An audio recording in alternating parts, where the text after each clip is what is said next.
શ્રેણી 8 વિજ્ઞાન વિષય પાઠ 3 સંશ્લેષિત એટલે કે કૃત્રિમ રેસાઓ અને પ્લાસ્ટિક. અગાઉ આપણે આગળના ધોરણમાં ભણી ગયા કે રેસાઓ બે પ્રકારના છે, કુદરતી રેસા અને કૃત્રિમ રેસા. કુદરતી રેસામાંથી પણ કાપડ બને છે અને કૃત્રિમ રેસામાંથી પણ કાપડ બનાવવામાં આવે છે. થોડું આપણે યાદ કરીએ પાછળનું જૂનું, તો કે કુદરતી રેસાઓ ક્યાં ક્યાં છે? તો કુદરતી રેસાના બે પ્રકાર છે. જે વનસ્પતિમાંથી પ્રાપ્ત થાય તેને વનસ્પતિજ રેસા કહેવામાં આવે છે, દાખલા તરીકે કપાસ અને શણ. અને જે રેસા પ્રાણીમાંથી પ્રાપ્ત થાય તેને પ્રાણીજ રેસા કહેવામાં આવે છે, યાની કે રેશમ અને ઊન. તો કપાસ અને શણ છે વનસ્પતિજ કુદરતી રેસા છે અને રેશમ અને ઊન તે પ્રાણીજ કુદરતી રેસાઓ છે. તો કુદરતી રેસાના 4 પ્રકાર: શણના, કપાસના, રેશમના અને ઊનના. આજે આપણો પાઠ છે કૃત્રિમ રેસાઓ. તો કૃત્રિમ રેસાઓ ક્યાં ક્યાં છે? તો કે રેયોન, નાયલોન, ટેરેલિન, એક્રેલિક અને પોલિસ્ટર. આ બધા જે છે એ કૃત્રિમ રેસાઓ છે. તો આપણને પ્રશ્ન થાય કે સંશ્લેષિત યાની કે કૃત્રિમ રેસાઓ એટલે શું? એની વ્યાખ્યા શું? તો સમજો બરાબર. માનવી દ્વારા બનાવેલા રેસાને કૃત્રિમ રેસા કહેવામાં આવે છે, અથવા તો તેને સંશ્લેષિત રેસાઓ પણ તમે કહી શકો છો. માનવી દ્વારા એટલે કે મનુષ્યો દ્વારા બનાવવામાં આવેલા રેસાને સંશ્લેષિત યાની કે કૃત્રિમ રેસાઓ કહેવામાં આવે છે. સંશ્લેષિત રેસા નાના નાના એકમોને કે જે રાસાયણિક પદાર્થો છે તેમને જોડીને બનાવેલી સાંકળ જેવી રચના છે. ફરી વાત બોલું કે સંશ્લેષિત રેસા નાના નાના એકમો કે જે રાસાયણિક પદાર્થો છે તેમને જોડીને બનાવેલી સાંકળ જેવી રચના, યાને કે કૃત્રિમ રેસા, અથવા તો આપણો પાઠનું નામ છે એ પ્રમાણે કહીએ તો સંશ્લેષિત રેસા. આ સંશ્લેષિત રેસા પેટ્રોકેમિકલ્સ પર રાસાયણિક પ્રક્રિયા કરીને મેળવવામાં આવે છે. શું બોલ્યો? કે સંશ્લેષિત રેસા છે એ પેટ્રોકેમિકલ્સ પર રાસાયણિક પ્રક્રિયા કરીને મેળવવામાં આવે છે. તો આપણને પ્રશ્ન થાય કે પોલિમર એ શું છે? તો કે ઘણા નાના એકમો યાની કે મોનોમર જોડાઈને બનેલા વિશાળ એકમને પોલિમર કહેવામાં આવે છે. ઘણા નાના એકમો, જેને વિજ્ઞાનની ભાષામાં મોનોમર કહેવાય, એ જોડાઈને બનેલા વિશાળ એકમને પોલિમર કહે છે. અને સેલ્યુલોઝ એ કુદરતી પોલિમર છે. તો રેયોન શું છે? તો કે લાકડાના માવા પર રાસાયણિક પ્રક્રિયા કરીને મેળવેલા સંશ્લેષિત રેસાને રેયોન કહેવામાં આવે છે. આ રેયોન રેસા જે છે એ કુદરતી રેસા રેશમ જેવા જ ગુણધર્મો ધરાવતો હોવાથી તેને કૃત્રિમ રેસા તરીકે ઓળખવામાં આવે છે. માનવ સર્જિત યાની કે કૃત્રિમ રેસા, પરંતુ કુદરતી રેસા જેવું એના ગુણધર્મો છે, માટે તેને કૃત્રિમ રેશમ કહેવામાં આવે છે. તો આવા રેયોન રેસાનો ઉપયોગ ક્યાં ક્યાં થાય? તો કે રેયોન રેસાને કપાસના રેસા સાથે વણીને ચાદર બધી બનાવવામાં આવે છે. એક વાત બોલું કે રેયોન રેસાને કપાસના રેસા સાથે વણીને ચાદર બનાવવામાં આવે છે અને તેને ઊન સાથે વણીને જમીન ઉપર પાથરવા માટેની ચટાઈ, જેને આપણે સાદડી કહીએ, એ ચટાઈ બનાવવા માટેનો ઉપયોગ થાય છે. નાયલોન રેસાના ગુણધર્મો શું? તો કે નાયલોનના રેસા ખૂબ જ મજબૂત, સ્થિતિસ્થાપક અને વજનમાં હલકા હોય છે. નાયલોન રેસા ચમકદાર છે અને તેને સહેલાઈથી ધોઈ શકાય છે. ક્યારેક તમે ભાવનગરની બજારમાં નીકળો તો લારીની અંદર લાલ, પીળી, કાળી, કથ્થાઈ, સફેદ એવી દોરીઓ વીંટાળી રાખેલા હશે, જેને આપણે કપડાં સૂકવવાની દોરી કહીએ છીએ અથવા તો સામાન બાંધવા માટેની દોરી કહીએ છીએ. તો એ નાયલોન રેસાની છે. તો એ નાયલોનના રેસા ખૂબ મજબૂત છે, સ્થિતિસ્થાપક છે, વજનમાં હલકા છે, ચમકદાર છે અને તેને સહેલાઈથી ધોઈ શકાય છે. તો આ નાયલોન રેસાના ગુણધર્મો થયા. તો આવા નાયલોન રેસાનો ઉપયોગ શું? તો કે મોજા, દોરડા, તંબુ, ટૂથબ્રશની બનાવટમાં નાયલોન રેસાનો ઉપયોગ થાય છે. આપણે જે યુનિફોર્મમાં શૂઝ પહેરીએ છીએ, અંદર જે આપણે છે તે મોજા પહેરીએ છીએ ને, એ નાયલોન રેસાના છે. જો એકાદો દોરો એમાંથી નીકળી ગયો ને તમે ખેંચો તો આખું મોજું છે એ વિખાતું જતું હશે. અને એ રેસાને તમે બે હાથની અંદર પકડીને આમ ખેંચવા પ્રયત્ન કરશો તોડવા, તો તૂટશે નહીં, પણ તમારા આંગળીની અંદર ચીરા પડી જશે. એટલા એ મજબૂત છે. દોરડા, હમણાં હું બોલ્યો ને કે કપડાં સૂકવવા માટેની દોરી આપણે જે ઘરમાં, કારણ કે એને પાણી અડતું નથી, પાણીમાં સડી કે કોહવાતું નથી, માટે કપડાં સૂકવવાની દોરી, જે મેં કીધું બજારની અંદર છે તે લારીની અંદર જુદા જુદા રંગની ભરેલી જે દોરી છે નાયલોનની છે. અને ખેડૂતને જે દોરડાની જરૂર પડે છે, જેને પાણી અડે, માટી અડે, વરસાદમાં પલળે છતાં એને કાંઈ અસર ન થાય, તો એ નાયલોનના મોટા જાડા દોરડા છે. આપણે ટૂથબ્રશ, સવારમાં જે આપણે બ્રશ કરીએ છીએ ને, એ ટૂથબ્રશની બનાવટમાં આગળની જે પીછી જે હોય છે ને રેસા, એ નાયલોનના રેસા છે. આપણે ઘરે ફોર વ્હીલ હોય તો જુઓ તો જેને ચલાવવાનું હોય એ ફોર વ્હીલ ચલાવનારને અને બાજુમાં બેઠનારને આગળની સીટમાં સીટ બેલ્ટ બાંધવો પડે છે. તો એ સીટ બેલ્ટની બનાવટમાં આપવાના નાયલોનના રેસાનો ઉપયોગ થાય છે. ઘણા પડદા પણ નાયલોનના હોય છે. ઉપરાંત પેરેશૂટ, વિમાનની અંદરથી બેસીને જમ્પ મારવા માટે જેનો ઉપયોગ થાય છે ને પેરેશૂટ, એ પેરેશૂટ પણ નાયલોનમાંથી બનાવવામાં આવે છે.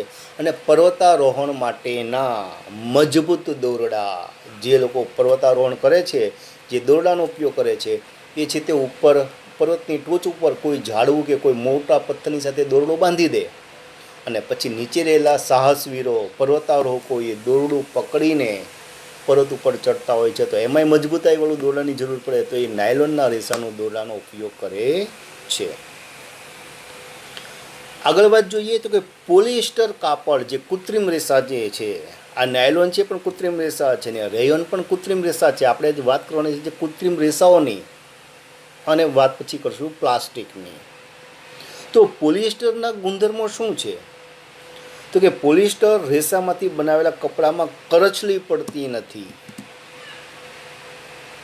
જો આપણે સ્કૂલનો યુનિફોર્મ છે એ બે પ્રકારનો આવે. એક કોટન બેઝ, yani કે સુતરાઉ કાપડમાંથી પણ બનાવવામાં, જે પસીનો ચૂસવામાં મદદ કરે, હવાની અવરજવર થાય, પરસેવો ઓછો વળે આપણને, પણ એ કાપડ મોંઘું હોય. જ્યારે પોલિએસ્ટર કાપડમાંથી બનાવવામાં આવે એ થોડું સસ્તું હોય, કારણ એને ધોવા પછી તરત કરચલી બહુ ઓછી પડે છે. જ્યારે કોટનના કપડાને તમે ધો તો તરત ઇસ્ત્રી કરીને પછી જ પહેરી શકાય. કરચલીવાળું પહેરો તો તમને બહુ ખરાબ લાગે. આવું પોલિએસ્ટર કાપડ છે ધોવામાં સરળ છે. જો કોટન બેઝનું કાપડ હોય તો ધોવામાં મમ્મીને તકલીફ પડશે નીચોવામાં, કારણ કે એમાં પાણી સંગ્રહાયેલું રહે, શોષાયેલું રહે. જ્યારે પોલિએસ્ટરનું કાપડ હોય તો જેવું મમ્મી ધોઈ નાખે અને આમ દોરી ઉપર મૂકે તરત એમાંથી પાણી નીતરી જતું હોય. આ રેસા પાણીનું શોષણ કરતા નથી, તેથી બનાવેલા કપડાં ધોયા પછી જલ્દીથી સુકાઈ જાય છે. હું બોલ્યો ને કે સુતરાઉ કાપડનું તમે જો યુનિફોર્મ બનાવ્યો હોય તો તેને ધોતી વખતે વધારે મહેનતની પણ જરૂર પડે છે ને સુકાવવા માટે વધારે ગરમીની પણ જરૂર પડે છે. જ્યારે પોલિએસ્ટર કાપડમાંથી ધોવામાં પણ સરળ, અંદર પાણીને શોષતું નથી, ઝડપથી સુકાઈ જાય છે અને કરચલી પણ પડતી નથી. તો આવા પોલિસ્ટર કાપડનો ઉપયોગ શું? તો પોલિસ્ટર રેસાનો ઉપયોગ પહેરવાના કપડાં બનાવવામાં, જે આપણે યુનિફોર્મની અંદર અથવા તો કંઈ લગ્ન પ્રસંગે સારા કપડાં પહેરીએ છીએ બધા પોલિસ્ટર કાપડના હોય છે. બાટલી પાતળી ફિલ્મ બનાવવામાં, નાની નાની બોટલ બનાવવામાં આવે ને એ, અથવા તો પાતળી ફિલ્મ. વાયર તથા અન્ય ઉપયોગી વસ્તુ બનાવવામાં, કપડાં ધોવાનો જે વાયર હોય કે પછી જે કોઈ પણ એવું સાફ કરવાનું જે હોય ને બધું મમ્મીનો ઉપયોગ કરતી હોય, સંડાસ બાથરૂમની ફર્શ ધોવામાં જે બધા કૂચાનો ઉપયોગ કરતી હોય તો એ બધા પોલિસ્ટરના એના છે બધા. આ સંશ્લેષિત રેસાઓના ગુણધર્મો શું? પછી એ રેયોન હોય, નાયલોન હોય, પોલિસ્ટર હોય કે કોઈ પણ હોય, આવા બધા રેસાના ગુણધર્મો શું છે ખાસ? તો આ બધા જે કૃત્રિમ રેસાઓ છે એમાં સૌથી પહેલો એનો ગુણધર્મ છે કે તે સૌથી ઓછું પાણી શોષે છે અને તે ઝડપથી સુકાઈ જાય છે. કે પાણી એમાં શોષાતું જ નથી એટલે ઝડપથી સુકાઈ જાય. તે ટકવામાં મજબૂત છે એટલે કે ટકાઉ છે. તે ઓછા ખર્ચાળ છે. આવા રેસાઓની જાળવણી કરવી સહેલી છે અને આવા કૃત્રિમ રેસાઓ સરળતાથી આપણને બધી જગ્યાએ પ્રાપ્ત થાય છે, મળી રહે છે. વળી તે વજનમાં હલકા હોય છે અને ટકાઉ હોય છે. અને સૌથી મોટો ગુણધર્મ એનો એ કે આવા કૃત્રિમ રેસાઓ પર કોઈ પ્રકારના સૂક્ષ્મજીવોની અસર થતી નથી. આવા 7 ગુણધર્મો હોવાને કારણે લોકો સંશ્લેષિત રેસાઓનો ઉપયોગ વધારે પ્રમાણમાં કરવા લાગ્યા છે. હવે વાત જોઈએ આપણે પ્લાસ્ટિકની.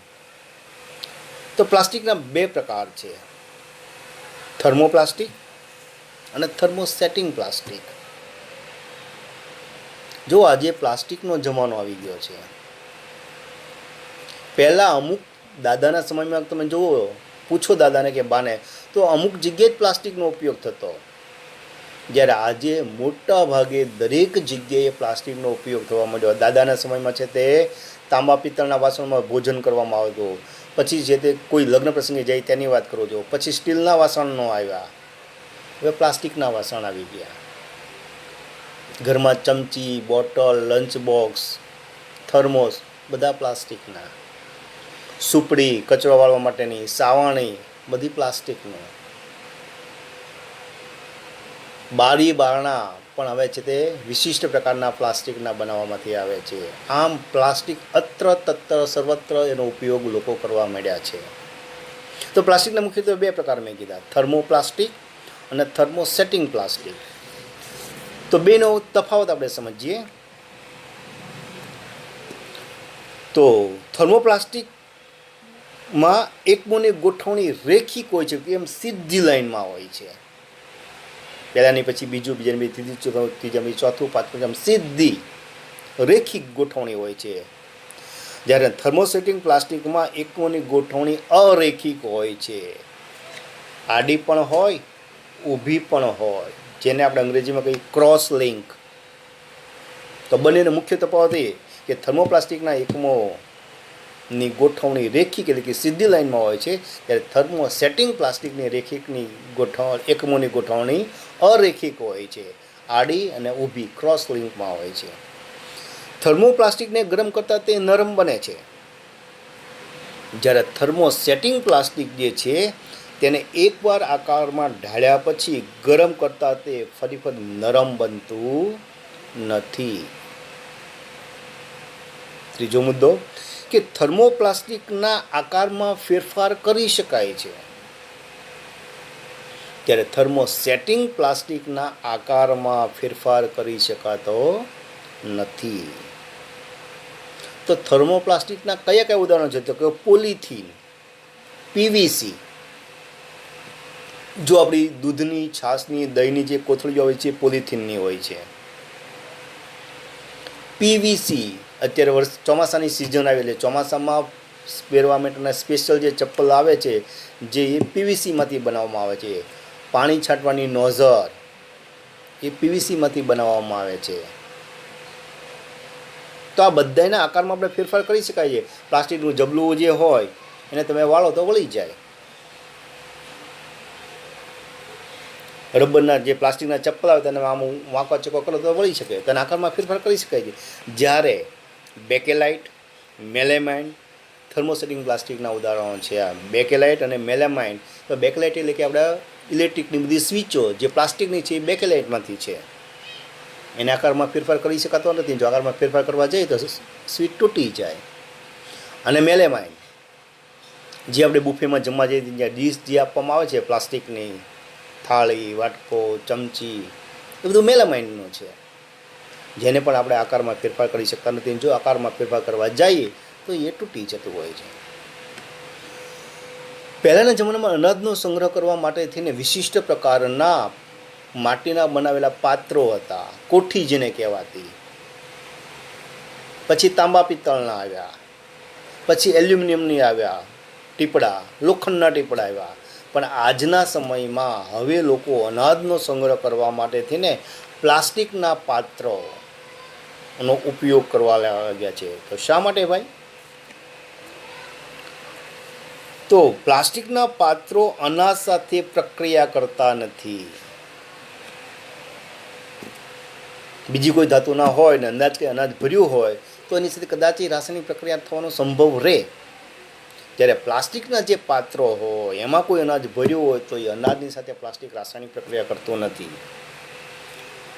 તાંબુ, પિત્તળ કે લોખંડનું કોઈ પાત્ર હોય તો તેમાં કાટ લાગવાનો સંભવ રહે છે. ધાતુ છે હવામાન ઓક્સિજનની સાથે રાસાયણિક પ્રક્રિયા કરીને ફેરિક ઓક્સાઇડ નામનો બદામી રંગનો પદાર્થ બને, જેને આપણે ગુજરાતી ભાષામાં કાટ કહીએ છીએ. તો કાટ લાગવાનો પ્રશ્ન રહે. જ્યારે પ્લાસ્ટિક હવામાન ઓક્સિજનની સાથે કોઈ રાસાયણિક પ્રક્રિયા જ કરતો નથી, તેથી તેને કાટ લાગવાનો પ્રશ્ન જ નથી, માટે તે કટાતું નથી. ધાતુના જે પાત્ર હોય એલ્યુમિનિયમ, લોખંડના ટીપડાને એ વજનમાં ભારે હોય, એને એક જગ્યાએથી બીજી જગ્યાએ ફેરવા માટે વધારે બળની જરૂર પડે. અને જો એને કાટ લાગી જાય, જો રંગ ન કર્યો હોય ને યોગ્ય ભેજ જો લાગવાથી એને બચાવ્યું ન હોય તો એ તૂટી ફૂટી જાય, સડી કટાઈ જાય. ત્યારે પ્લાસ્ટિક જે છે એનું જે પાત્ર છે અનાજ ભરવાનું તે હલકું છે, મજબૂત છે અને પાછું ટકાઉ છે. કિંમતની દૃષ્ટિએ જોઈએ તો ધાતુના પાત્ર કરતાં કિંમતમાં સસ્તું છે અને સરળતાથી વાપરી શકાય છે તેવા હોય છે. જો હવે તો છાશવારે આપણા છે તે જ્યાં વિસ્તારમાં રહેતા હોય તે બધા પ્લાસ્ટિકના સેલ લાગે છે.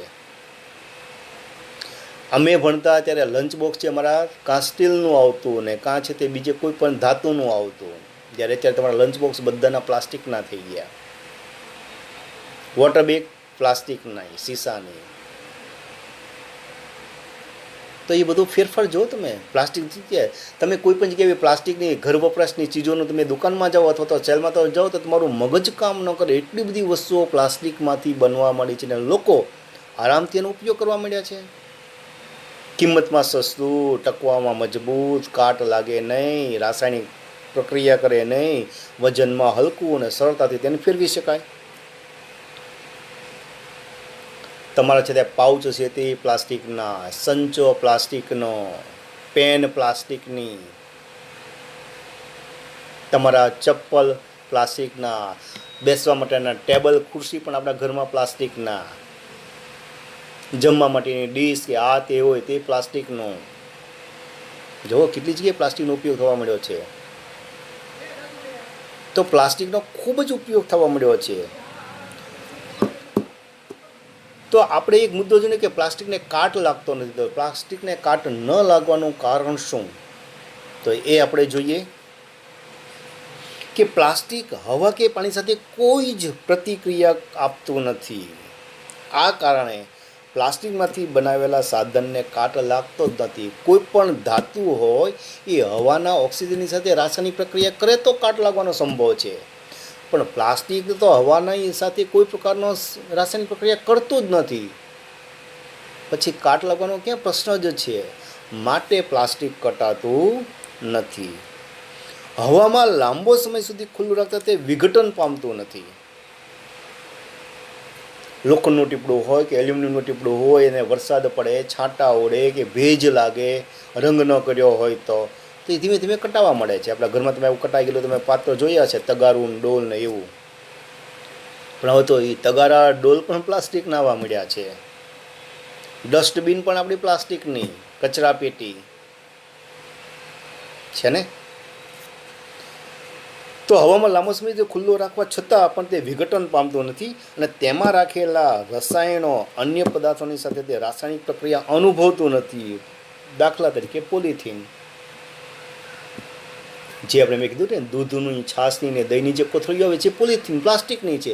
અંદર દૂધ ભર્યું છે, દહીં ભર્યું છે કે છાશ ભરી છે, છતાં એ ખાદ્ય પદાર્થની સાથે રાસાયણિક પ્રક્રિયા કરતું નથી ને પરિણામે અંદર એલો ખાદ્ય પદાર્થ લાંબો સમય સુધી આપણે સાચવી શકીએ છીએ. હા, એને પછી અમુક સમયે પેસ્ચ્યુરાઇઝ કરીને જે કંપનીએ મોકલ્યું હોય, અમૂલ કે કોઈ પણ કંપની હોય, એને તમારે કાં ગરમ કરવું પડે છે તોડ્યા પછી, એને કાં પછી ફ્રીજમાં રાખવું પડે છે. પણ જ્યાં સુધી કોથળીમાં છે ત્યાં સુધી અંદર રહેલા ખાદ્ય પદાર્થ પ્લાસ્ટિકની સાથે કોઈ રાસાયણિક પ્રક્રિયા કરતું નથી ને પરિણામે ખાદ્ય પદાર્થ બગડતો નથી. તો આની પહેલાં પણ હું બોલી ગયો કે રેયોન કેવી રીતે મેળવવામાં આવે છે, તો કે લાકડાના માવા પર રાસાયણિક પ્રક્રિયા કરીને રેયોન રેસા મેળવવામાં આવે છે. નાયલોન જે છે એ શેમાંથી બન્યું છે, તો નાયલોન કોલસો, પાણી અને હવા, આ ત્રણનું યોગ્ય પ્રમાણમાં મિશ્રણ જ્યારે કરવામાં આવે ત્યારે તેમાંથી નાયલોનના રેસા પ્રાપ્ત થતા હોય છે. અને આવા નાયલોનના રેસા ખૂબ મજબૂતાઈ છે વાળા છે, ટકાઉ છે, વજનમાં હલકા છે. પરિણામે વિમાનમાંથી જમ્પ મારવા માટે પેરાશૂટનો ઉપયોગ થાય છે, એ નાયલોનના રેસામાંથી બનાવવામાં આવ્યો છે. પર્વતારોહકો જે પર્વત ઉપર ચડવા માટેનું કામ કરે છે, એ પોતાના શરીરનું વજન ઝીલી શકે એવા મજબૂત ને ટકાઉ નાયલોનના રેસામાંથી બનેલા દોરડાનો ઉપયોગ કરે છે. વાત સમજીએ આગળ, તો કે રિસાયકલ થઈ શકે તેવા પદાર્થો કયા. રિસાયકલ એક વખત ઉપયોગ કર્યા પછી તેનામાંથી પાછા ફરી વખત પદાર્થ બનાવી શકાય. રિસાયકલ તો પ્લાસ્ટિકના રમકડા, થેલીઓ, પ્લાસ્ટિકના બાઉલ વાટકા, ઇલેક્ટ્રિક વાયર પરના ઉપરનું પ્લાસ્ટિકનું પડ અને પ્લાસ્ટિકની ખુરશી, દૂધની છાશની કોથળીઓ, અથવા તો તમારો લંચ બોક્સ કે પાઉચ કે જે કંઈ તૂટી ગયું હોય પ્લાસ્ટિકનું, એ બધામાંથી રિસાયકલ કરીને નવો પદાર્થ બનાવી શકાય છે. માટે તે દૂધની, છાશની, દહીંની કોથળીઓ હોય કે રમકડા હોય કે બધા જબલા, થેલીઓ જે હોય, એ બધું આપણે એને ભંગારમાં આપી દઈએ છીએ.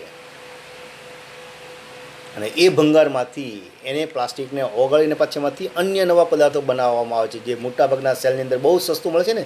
20 રૂપિયાના તગારા અને 20 રૂપિયાની છે તે રોટલી કે ભાખરી વણવાની પાટલી જે છે, 20 રૂપિયાની ડોલ છે. તો આપણે જેવી રીતે પ્લાસ્ટિકના જબલા આપ્યા હોય, કોથળીઓ આપી હોય, રમકડા આપ્યા હોય, તૂટેલ, એ બધામાંથી રિસાયકલ કરીને તેમાંથી પાછા નવા પદાર્થો બનાવે છે. માટે એ આપણને સસ્તા પડે છે. પણ ઘણા એવા પદાર્થો જે છે જેમાં રિસાયકલ કરી શકાતું નથી.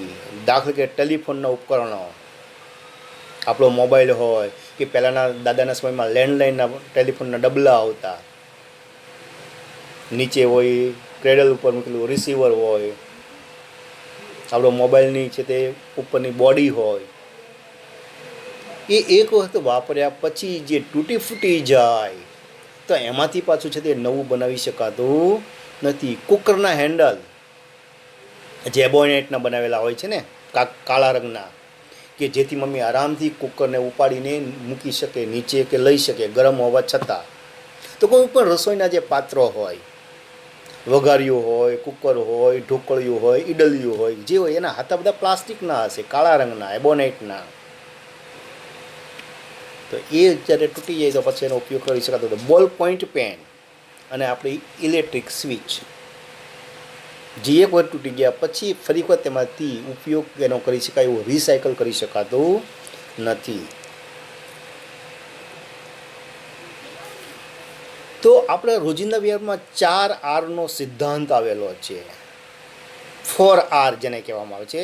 તો 4R એટલે કે 4R ઉપરથી આવતા શબ્દો છે એ બધાનો પહેલો અક્ષર લીધો એટલે 4R થયા. દાખલા કે રીડ્યુસ, જો એનો પહેલો R. રીયુઝ, તો એનો પહેલો અક્ષર R. રિસાયકલ, તો એનો પણ પહેલો અક્ષર R. અને રિકવર, આ ચારેય શબ્દોનું ટૂંકું રૂપ યાની કે 4R, 4R. તો ચારેય શબ્દો આપણે સમજીએ કે એ શું કહેવા માગે છે. તો રીડ્યુસ એ શબ્દ શું છે? તો રીડ્યુસ એ જૈવ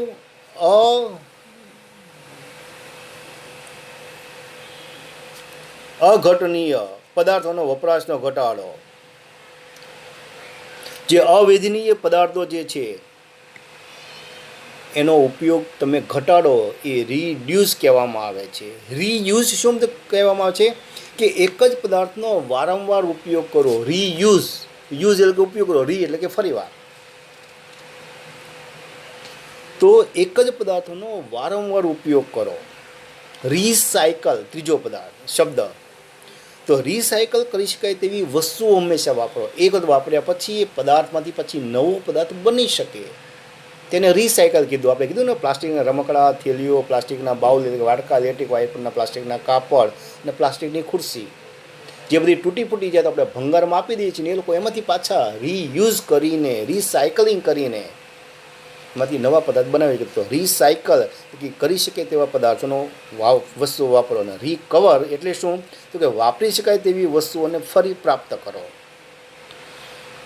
તો આ ચાર શબ્દ રીડ્યુસ, રીયુઝ, રિસાયકલ અને રિકવર, આ ચારેય શબ્દો જો રોજિંદા વ્યવહારમાં આપણે એનો ઉપયોગ કરશું તો ઘણી બધી આપણને સુખ સુગડતાઓ પ્રાપ્ત થશે.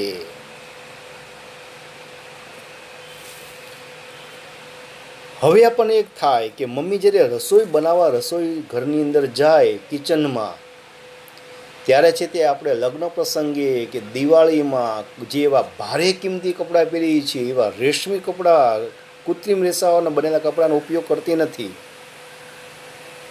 ને છતાં જો કર્યું હોય તો પોતે મમ્મી છે ગળામાંથી અને પોતાના શરીર પર ઢાંકીને એવું એપ્રન જેને કહેવામાં આવે છે, જે સૂતરાઉ કાપડમાંથી બનાવે એવો એપ્રનનો ઉપયોગ કરે છે. તો રસોઈ કરતી વખતે અથવા તો પ્રયોગશાળામાં, કારણ કે પ્રયોગશાળામાં બધા જલદ કેમિકલો હોય જેનાથી બચવાનું છે, તો પ્રયોગશાળામાં અને રસોઈ ઘરમાં હંમેશા કૃત્રિમ રેસાનો ઉપયોગ ક્યારેય કરવામાં આવતો નથી. તો શા માટે? તો સંશ્લેષિત રેસા ગરમ કરવાથી પીગળે છે. પોલિસ્ટર હોય, રેયોન હોય કે નાયલોન હોય, તેને ગરમ કરીએ એટલે તરત ઓગળવા માંડે. અને જો આવા કાપડમાંથી એટલે કે સિન્થેટિક કપડાં જો તમે પહેર્યા હોય અને રસોડામાં આપણને આગ લાગવાનો ભય રહ્યો હોય અથવા તો પ્રયોગશાળામાં કાંઈક કેમિકલ આપણા પર ઉડ્યું હોય, ત્યારે એ કૃત્રિમ રેસા બનાવેલા કપડાં સળગે છે. સળગીને એ પીગળે અને પીગળીને એ પહેરનારના શરીરની સાથે ચોંટી જતું હોય છે. જોજો તમે ક્યારેક ભૂલમાં ક્યારેક પ્લાસ્ટિક, તમે દિવાળીની અંદર આપણે બહુ ખૂબ ફટાકડા ફોડીએ ને ફટાકડા ખલાસ થઈ જાય પછી બધા જે પેકિંગના ખોખા હોય એ બધાને આપણે છે તે સળગાવીએ છીએ. તો એની ઉપર પ્લાસ્ટિક વીંટાળેલું હોય છે, રેપર ચોંટાડેલા હોય ને બધા પ્લાસ્ટિકના હોય, એ બળે તેમાંથી ખરાબ વાસ આવતી હોય છે. અને તમે ભૂલે ચૂકી જો ક્યારેક અનુભવ કર્યો હોય, કરવાનો તો છે જ નહીં, પાછો કદાચ જોયું હોય તો પ્લાસ્ટિકના માવાના કાગળ કે પ્લાસ્ટિકના જબલાને તમે બાળો ને આમ તમે પકડી રાખો દાજોની એવી રીતે, તોમાંથી એના રસના ટીપા નીચે પડે છે ગરમ ગરમ. તો આવા કૃત્રિમ રેસાના બનાવેલા કપડાં તમે પહેરી અને રસોઈ કરો અથવા તો પ્રયોગશાળામાં કામ કરો તો એને જલ્દી આગ લાગે છે. આગ લાગવાથી એ રેસા બધા સળગે છે, પીગળે છે અને એ પીગળવાથી એનો રસ છે એ શરીરની ચામડી સાથે ચોંટી જાય છે અને શરીરની ચામડી સાથે ચોંટી જવાથી ભયંકર દાઝી જવાનો ભય રહે છે અને ચામડીને ખૂબ નુકસાન થાય છે. માટે આવું ન થાય એનાથી બચવા માટે થઈને હંમેશા સૂતરાઉ કાપડના બનાવેલા કાપડનો જ ઉપયોગ કરે છે. મમ્મી જે ઘરમાં રસોઈ કરતી છે સૂતરાઉ કાપડ પહેરીને જ કરતા છે, પછી ડ્રેસ પહેર્યો હોય, સાડી પહેર્યું કે જે પહેર્યું હોય. પરંતુ ક્યારેક પ્રસંગોપાત જવાનું થયું હોય ને ત્યાં જો રસોઈ કરવાનો આવ્યો હોય તો મમ્મી તરત છે તે એપ્રન પહેરી દે છે, જેથી તેલના કે ગરમના કોઈના છાંટા પોતાના કિંમતી કપડા ઉપર પડે નહીં અને દાઝી જવાનો ભય પણ રહે નહીં. તો આ માટે થઈને સિન્થેટિક કપડાં સળગી જવાની શક્યતા વધારે રહેવાને કારણે દાઝી જવાનો ભય રહે છે અને ક્યારેક મૃત્યુ થવાનો પણ ભય રહે છે. માટે પ્રયોગશાળામાં અને રસોઈ બનાવતી વખતે સિન્થેટિક રેસાનો યાની કે કૃત્રિમ રેસાનો બનાવેલા કાપડનો ઉપયોગ કરવામાં આવતો નથી. કુદરતી રેસા કરતાં સંશ્લેષિત રેસામાંથી બનેલું કાપડ વધુ લોકપ્રિય બન્યા છે. હું હમણાં બોલી ગયો કે કુદરતી રેસા યાની કે કપાસમાંથી બનાવેલા, શણમાંથી બનાવેલા, રેશમમાંથી બનાવેલા અને ઊનમાંથી બનાવેલા આ કુદરતી રેસાઓ છે. જ્યારે કૃત્રિમ રેસાઓ આપણે કયા ગણીએ છીએ કે નાયલોન, ટેરિલિયન, ટેરિકોટન, પોલિમર, એક્રેલિક, આ બધા કૃત્રિમ રેસાઓ છે. તો સંશ્લેષિત રેસામાંથી બનાવેલા કપડાં કુદરતી રેસામાંથી બનાવેલા કપડાં કરતાં ઓછા ખર્ચાળ છે. તેમને સહેલાઈથી ધોઈ શકાય છે, ધોવામાં સરળ છે. કૃત્રિમ રેસાઓમાંથી બનાવેલું કાપડ ઓછું પણ ખર્ચાળ છે. તમે કોટનના કપડાં લેવા જાઓ તો મોંઘા આવશે, કોટન જીન્સ લેવા જાઓ તો મોંઘા આવશે, કોટન શર્ટ લેવા જાઓ તો મોંઘા આવશે. પરંતુ તમે નાયલોન કે બીજા રેસામાંથી બનેલું તમે ટી શર્ટના લેવા જાઓ તો તમને સસ્તું મળશે. તેને સહેલાઈથી ધોઈ શકાય છે. કૃત્રિમ રેસાને ધોવામાં સરળતા રહે છે અને ઝડપથી તે પણ સુકાઈ પણ જાય છે. એની સાર સંભાળ ઓછી રાખવી પડે છે. કૃત્રિમ રેસાઓની માંથી બનાવેલા કાપડની કરચલી પણ ઓછી પડે છે, પાછા ટકાઉ છે અને સરળતાથી બધે ઉપલબ્ધ છે, મળી રહે છે. કૃત્રિમ રેસામાંથી બનાવેલું આપણે જે ટી શર્ટ હોય, જો ટી શર્ટ તમે 2-3 વખત તમે ધોશો ને છતાં તમે આરામથી પહેરી શકશો. પણ યુનિફોર્મનો શર્ટ જો કોટનનો બનાવેલો હોય ને પેન્ટ જો યુનિફોર્મનો કોટનનો બનાવેલો હોય તો એક વખત મમ્મી ધોવે પછી બીજી વખત તમે પહેરો તો તમારે ફરજિયાત ઇસ્ત્રી કરવી પડે છે અને વારંવાર ઇસ્ત્રી કરવી પડતી નથી. આ કારણોને લીધે સંશ્લેષિત રેસાનું કાપડ લોક વ્યવહારની અંદર વધારે પ્રચલિત બન્યું છે, લોકોને વધારે પહેરવું પસંદ પડ્યું છે. મમ્મીના રસોઈના તવો આવે, એ તવાનો હાથો છે થર્મોપ્લાસ્ટિકનો ઉપયોગ થતો નથી, કે તવાનો ઉપયોગ રસોઈ કરવા માટે એને પહેલાં ગરમ કરવો પડશે, તો એને ગરમ કરવા માટે તેનો ઉપયોગ થાય છે. થર્મોપ્લાસ્ટિક ગરમ કરતાં સરળતાથી તે વિકૃત થઈને તૂટી જાય છે. માટે તવાને ગરમ કરતાં તેનો હાથો પણ ગરમ થઈ જાય અને જો હાથો થર્મોપ્લાસ્ટિકનો બનાવેલો હોય તો તે તૂટી જાય તો દાઝી જવાનો અથવા તો આપણા ઉપર શરીર ઉપર રસોઈ બનાવનાર વ્યક્તિના શરીર ઉપર એ ઢોળાવાનો અને અકસ્માત થવાનો સંભવ રહે છે. માટે મમ્મીના રસોઈના વાસણના હાથા અમે ખાસ કરીને તવાનો હાથો છે થર્મોપ્લાસ્ટિકનો ઉપયોગ કરવામાં આવતો નથી.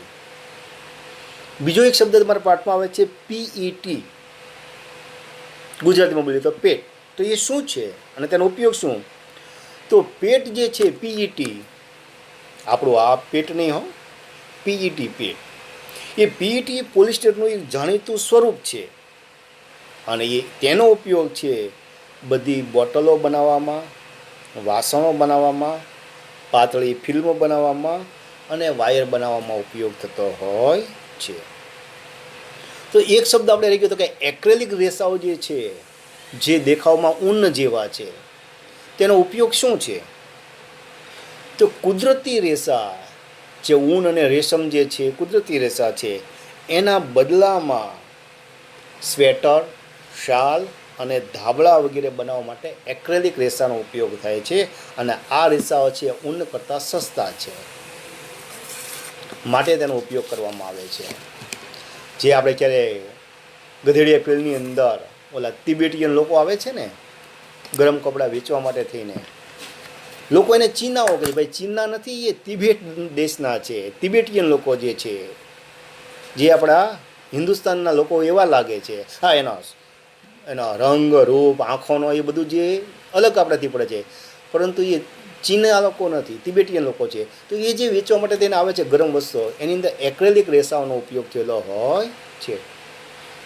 તો આપણે સમજીએ કે તો પ્લાસ્ટિક શું છે?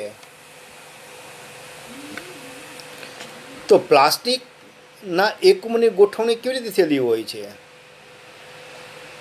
તો તમે જોયું કે પ્લાસ્ટિક જે છે એ સલંગ રેખા ગોઠવણી હોય છે. જ્યારે થર્મોસેટિંગની વાત કરીએ ને આપણે પ્લાસ્ટિકના પ્રકારમાં, અને જે થર્મો પ્લાસ્ટિક અને બીજું આપણે જોયું હતું થર્મોસેટિંગ પ્લાસ્ટિક, થર્મોપ્લાસ્ટિક ને થર્મોસેટિંગ પ્લાસ્ટિક. તો એમાં જોડ જે છે એ રેખી ગોઠવણી છે. જો તમને ચિત્રમાં 4 ચોરસ એક સરખા લાઇનમાં છે. જ્યારે થર્મોસેટિંગ પ્લાસ્ટિક જે છે એમાં આડી પણ ગોઠવણી હોય છે, ઊભી પણ ગોઠવણી હોય છે. જુઓ તો તમને 4 ચોરસ છે આડા પણ બતાવેલા છે અને 2 ઊભા પણ બતાવેલા છે, જેને આપણે કહીએ છીએ ક્રોસ લિંક. તો આવા પ્લાસ્ટિકનો ઉપયોગ, એનો ગુણધર્મો શું, પ્લાસ્ટિક વાપરવાના ઘટાડવા માટે થઈને શું કરવું જોઈએ, અને પ્લાસ્ટિક વાપરવાના ગેરફાયદા શું, આ 4 મુદ્દા આજે આપણે સમજવાના છીએ, જે ખૂબ અગત્યના છે. તો પ્લાસ્ટિકના સૌથી પહેલાં આપણે ગુણધર્મો જોઈએ. તો પ્લાસ્ટિક જે છે એ રાસાયણિક દૃષ્ટિએ નિષ્ક્રિય છે, જે હવાના સંપર્કમાં આવતા કોઈ પણ પ્રકારની રાસાયણિક પ્રક્રિયા કરતો નથી, તેથી તેને કાટ લાગતો નથી.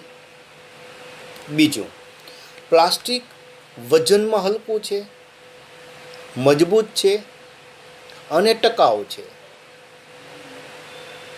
પરિણામે લોકો એને ખૂબ વધારે પ્રમાણમાં ઉપયોગ કરવા લાગ્યા છે. ત્રીજો ગુણધર્મ કે પ્લાસ્ટિકને કોઈ પણ આકારમાં કે કદમાં ઢાળી શકાય છે. તમે જુઓ બજારમાં કંઈ શાકભાજી લેવા જાઓ તો જુદા જુદા તમને જે જબલા આપે છે એ પ્લાસ્ટિકના છે, પણ કોઈ સોનીની દુકાને જાઓ અથવા તો કોઈ કાપડની દુકાનમાં જાઓ, સાડીની દુકાનમાં જાઓ, તો જે વિશિષ્ટ પ્રકારની તમને કોથળી આપે છે, એ વિશિષ્ટ પ્રકારની કોથળી પણ પ્લાસ્ટિકની જ બનેલી છે. એનો રંગ, રૂપ, આકાર ને કલર એટલા સરસ હોય કે આપણને બહુ ગમી જાય, આંખને ગમી જાય એવા રંગ, રૂપ, આકાર હોય છે. ચોથો એનો ગુણધર્મ છે કે તે વિવિધ રંગમાં બનાવી શકાય છે. તમે છે તે 2 રૂપિયાની 5 રૂપિયાની કોથળી લો તો તમને પ્લાસ્ટિકના જબલામાં આપશે. 2000ની 5000ની સાડી લેશો તો એ તમને કોથળીમાં આપશે. અને 50-60 હજારનો કદમે સોનીની દુકાનમાં ઘરેણે લેવા જશો તો એ તમને પ્લાસ્ટિકના બોક્સમાં, પ્લાસ્ટિકની કોથળી લાવશે. પણ ક્વોલિટી બધામાં જુદી જુદી. 5 રૂપિયાના શાકભાજીમાં આવતું જબલું સાવ તકલાદી હોય, તરત ફાટી જાય. જ્યારે કાપડની દુકાનમાં બધું એની કરતાં વધારે સારું, અને સોનીની દુકાનમાં વપરાતું પ્લાસ્ટિક તો એની કરતાં વધારે સારું હોય છે. પ્લાસ્ટિક છે એ ધાતુ કરતાં સસ્તું છે અને વજનમાં હલકું હોવાથી તેને હેરફેરમાં કરવામાં ખૂબ અનુકૂળતા રહે છે. આવું પ્લાસ્ટિકના જે 6 ગુણધર્મો છે રોજિંદા વ્યવહારમાં ખૂબ સરળતા ભર્યા હોવાને કારણે આધુનિક સમયમાં ધાતુનું સ્થાન પ્લાસ્ટિકે લીધેલું છે. તો એના પર એ જ છે તો કે પ્લાસ્ટિક રાસાયણિક દૃષ્ટિએ નિષ્ક્રિય હોવાથી પ્લાસ્ટિકના વાસણમાં ભરેલા પદાર્થોમાં પ્લાસ્ટિકની અસર થતી નથી, તેથી તેને કાટ લાગતો નથી. ધાતુની તુલનામાં સસ્તું છે. તમે તાંબા, પિત્તળ કે સ્ટીલની વસ્તુ લેવા જાઓ એની પહેલાં પ્લાસ્ટિક વસ્તુઓ લેવા જાઓ તો તમને સસ્તી મળે છે. વજનમાં હલકું હોવાથી સહેલાઈથી તમે ફેરવી શકો છો. પ્લાસ્ટિકમાંથી બનેલી વસ્તુઓની રંગની આકર્ષક દેખાવ તમે બનાવી શકાય છે, ને વિવિધ આકાર અને કદમાં તમે તેને સરળતાથી ઢાળી શકો છો, અને તેનું રિસાયકલિંગ થતું હોવાને કારણે તેનો ભંગાર તરીકે ઉપયોગમાં પણ તમે કરી શકો છો. આપણી તૂટેલી પ્લાસ્ટિકની ખુરશી હોય કે ટેબલ હોય કે જબલા હોય, દૂધ છાશ દહીંની કોથળીઓ હોય કે કોઈ પણ કાપડનું આવેલું પ્લાસ્ટિકની વસ્તુઓ હોય, એ બધાને તમારે છે તે ભંગારમાં તમે આપી શકો છો, અને તમે અન્ય વસ્તુ તમે પાછી મેળવી શકો છો. પ્લાસ્ટિકનો ઉપયોગ દિન પ્રતિદિન વધી ગયો છે, પણ તે બહુ સારી વાત છે નહીં. પ્લાસ્ટિક નુકસાનકારક છે, બહુ સારી વસ્તુ છે નહીં. તો પ્લાસ્ટિકનો ઉપયોગ ઘટાડવા માટે કઈ બાબતો પર ધ્યાન રાખવું જોઈએ? તો બજારમાંથી વસ્તુઓ જ્યારે ખરીદી કરવા માટે જાઓ ત્યારે વેપારી પાસેથી પોલિથીનની બેગ ન લેવી પડે તે માટેથી તમારે ઘરેથી કાપડની થેલી લઈને જવું જોઈએ. તમારા દાદાના સમયમાં પૂછજો, એ બજારમાં ખરીદી કરવા જતા ત્યારે સામેવાળા વ્યક્તિને ખબર પડી જાય ભાઈ બજારમાં જાય છે, શું કામ? તેના હાથમાં કાપડની બનેલી થેલીઓ રહેતી, અને એમાં બધી વસ્તુઓ ભરીને આવતા. એ જમાનામાં તમે ખાંડ, ચોખા, દાળ કોઈ પણ વસ્તુ લેવા જાઓ તો કાગળના બનાવેલી કોથળીમાં વીંટાળીને આપતા, ઉપર સૂતરાઓ દોરો વીંટીને આપતા, અને બહુ જાળવીને ઘરે લાવવી પડતી. આજે કોઈ બજારમાં જાય તો ખાલી હાથે જાય. હા, પાકીટમાં પૈસા લઈને જવું પડે. તો બજારમાંથી જઈને ઘરે આવતા હોય તો 10 આંગળીઓની અંદર ડાબા જમણા બંને હાથની દરેક આંગળીમાં એક એક જબલું લટકતું હોય. એકમાં શાકભાજી હોય, એકમાં કાપડ હોય, એકમાં કરિયાણું હોય, એકમાં આ હોય. તમે કરિયાણાની દુકાને તમે જાઓ તો ખાંડ, ચોખા, આ તે જે બધી વસ્તુઓ તમને મળે છે જબલામાં આપશે, પ્લાસ્ટિકની કોથળીની અંદર. ફ્રૂટ લઈને પપ્પા આવે કે કંઈ શાકભાજી લઈને આવે તો એ બધા જબલામાં છે. જો લાંબો સમય સુધી એ ફ્રૂટ ને શાકભાજી પ્લાસ્ટિકના જબલામાં રહે તો એ ખાદ્ય પદાર્થને ખૂબ નુકસાન કરે છે. એની અંદર હાનિકારક તત્વો ભળી જાય ને પરિણામે આપણા શરીરમાં જાય અને આપણે રોગના ભોગ બને છે. માટે બને ત્યાં સુધી તો કાપડની થેલીનો લઈને જ ઉપયોગ કરવો. અને કદાચ અચાનક પ્લાસ્ટિકના જબલામાં લાવવું પડ્યું હોય તો તમારે ઘરે આવીને તેમાંથી બહાર તરત કાઢી નાખવા જોઈએ. વપરાયેલી પ્લાસ્ટિકની થેલીઓ અન્ય કામમાં ફરી વાપરીશું. ઘરે જે પ્લાસ્ટિકની થેલીઓ આવી હોય, કોથળીઓ આવે, જબલાઓ આવ્યા હોય, એનો આપણે ફરી વખત ઉપયોગ કરશું. પરિણામે છે તે વારંવાર પ્લાસ્ટિક બનાવવામાં પર્યાવરણને નુકસાન ન થાય, શરીર માટે હાનિકારક ન બને. પ્લાસ્ટિકની તૂટેલી વસ્તુઓ સમારકામ થઈ શકતી એવી હોય તો સમારકામ કરીને તેનો ફરી ઉપયોગમાં લઈ શકાય. ને પ્લાસ્ટિકની નકામી વસ્તુઓનું રિસાયકલ થઈ શકે તે માટે તેને ભંગાર લેનારને આપણે આપી દેવું જોઈએ. જો એટલી 4 બાબતોનું તમે ધ્યાન રાખશો તો ઘણું બધું પ્લાસ્ટિકનો વ્યાપ છે ઘટશે અને પર્યાવરણને બચાવી શકશો. પ્લાસ્ટિકના ઘણા બધા ગુણધર્મો છે, ઘણા બધા ફાયદા પણ છે, સામેના નુકસાનકારક ગેરફાયદા પણ છે.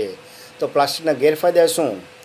તો પ્લાસ્ટિકનો કચરો જૈવ અવિઘટનીય છે. હમણાં આગળ બોલી ગયો ને હું, જૈવ અવિઘટનીય છે.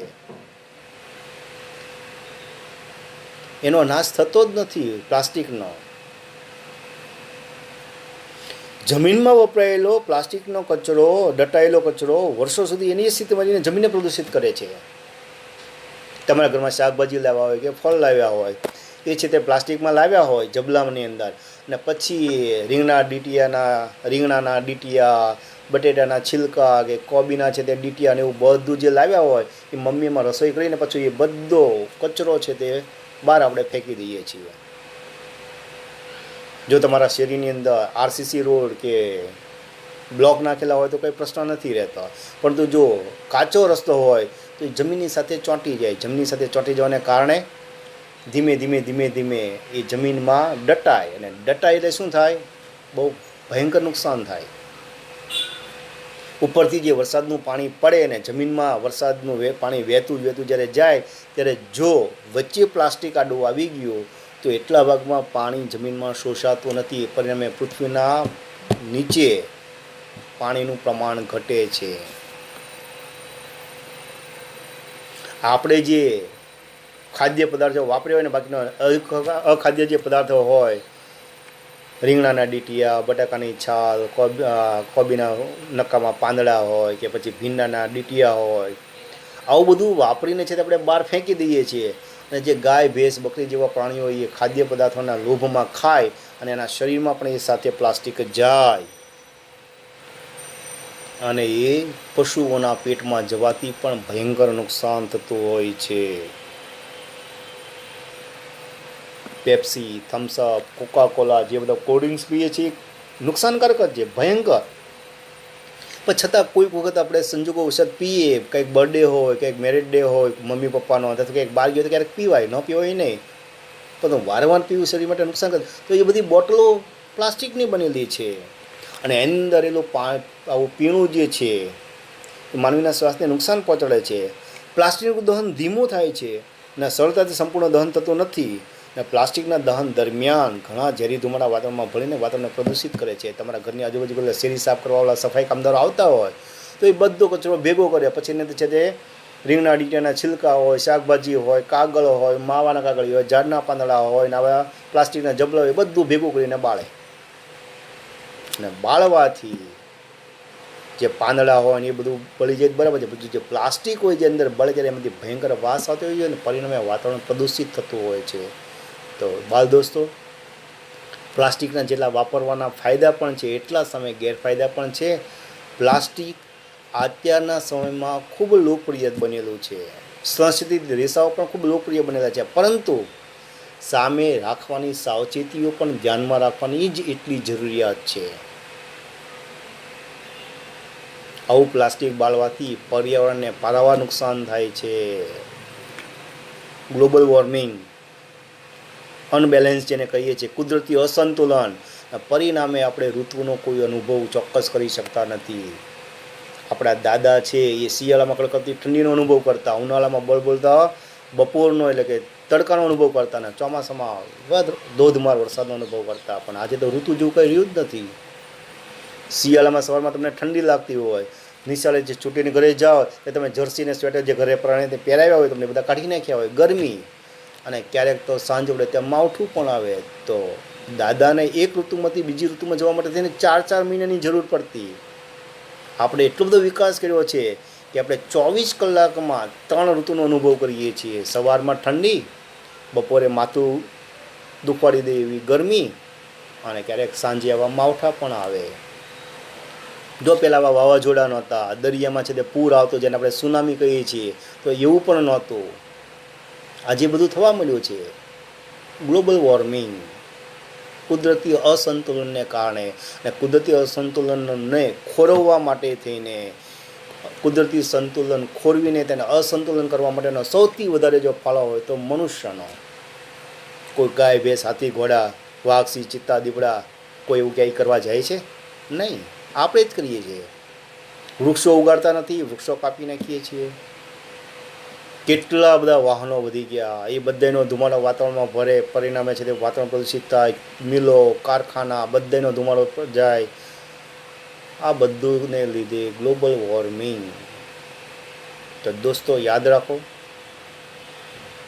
કૃત્રિમ રેસાઓ જે છે અને પ્લાસ્ટિક જે છે એના ફાયદાની સામે ગેરફાયદા પણ છે. ફાયદાને સમજો, વિચારો, જરૂરી હોય એનો ઉપયોગ કરો, અમલ કરો. બાકી જ્યાં જરૂર નથી ત્યાં પ્લાસ્ટિક વાપરવાની જરૂર છે નહીં. તમે બજારમાં જ ખરીદી કરવા જાઓ તો ઘરેથી કાપડની થેલી તમે લઈ જઈ શકો છો. ફરજિયાત ત્યાં જબલા લેવાની જરૂર નથી. મોલમાં તમે જાઓ છો તો છે તે તમે બહાર છે તે કાપડની થેલી તમે લઈને તમે બહાર છે તે લોકર રૂમમાં મૂકી શકો છો. અને આપણે તો કંઈ લઈને જતા નથી. પરિણામે ત્યાંથી આપણે કે 9 કે 10 કે 12 કે 15 રૂપિયાની પ્લાસ્ટિકનું જબલું વિશિષ્ટ પ્રકારનું ખરીદવું પડે છે. એના પૈસા જ ચૂકવવાના, અને પછી નુકસાનકારક. આમ દોસ્તો, આજે આપણે પાઠ ભણ્યા સંસ્કૃતિ યાની કે કૃત્રિમ રેસાઓ અને પ્લાસ્ટિક વિશે. ન સમજાણું હોય તો ફરીવાર છે તે વિડીયો જોઈ પાઠ સમજજો. સ્વાધ્યાય પોથીમાં જ્યારે લખવાનું કહીએ ત્યારે તમારે તમારી જાતે આવડે એટલું લખવાનું છે. હા, જે ન સમજાય, ન આવડે તો આપણે રૂમમાં હોય તો તમે મને પૂછી શકો છો, અથવા તો બેનને પૂછી શકો છો જે તે વિષયના. પરંતુ જ્યારે ઓનલાઈન છે તો પૂછવાનો કોઈ પ્રશ્ન રહેતો નથી. ત્યારે તમે જે સાંજે સ્વાધ્યાયપોથીના ફોટા મૂક્યા હોય એમાંથી જે ન આવડે એ જ લખવાનું છે. પણ ઘણા બાળ મિત્રો શું કરે છે, વિડીયો ઝડપથી જોઈ નાખે છે, જોયો ન જોયો કરી, અને જે ફોટા આવે એ તાત્કાલિક છે તે પાછા એમાંથી જોઈને કોપી કરી નાખે છે. તો એવું દોસ્તો કરવાનું નથી.